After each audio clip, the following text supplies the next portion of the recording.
All right, let's look at an example like number 10. So here we're given a function and we need to determine the following, a net change and the average rate of change. Okay, so the net change is, that would be kind of like the change in y value. So it would be the change in output. So we take f2 minus f of x1. Okay, so it's the change in y. That would be like the rise.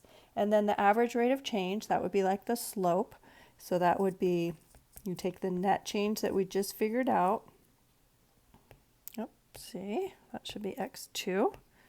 x2 minus f of x1. And then we're going to divide that by, so this is like the rise, right, for the slope over run.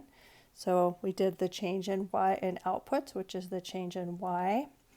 And then we need to do the change in inputs, which is the x's. Okay, so we're going to use those, and here we go.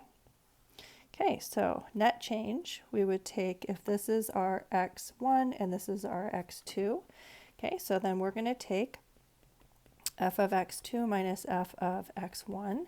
So we would take our function takes our input.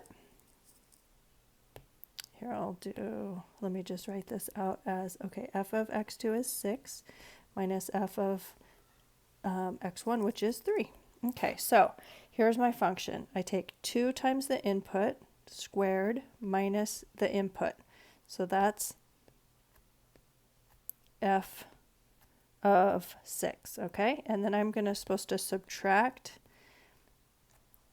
f of 3, okay? And my input takes 2 times my input squared minus the input. Okay, so now I just need to work those out. So 2 times 36 minus 6, what's that? 72 minus 6. Minus 6. So we've got 66, right? Minus, let's see, we've got 2 times 9 minus 3, so this is minus 18 minus 3, so minus 15. All right, so that is 51. That is our net change.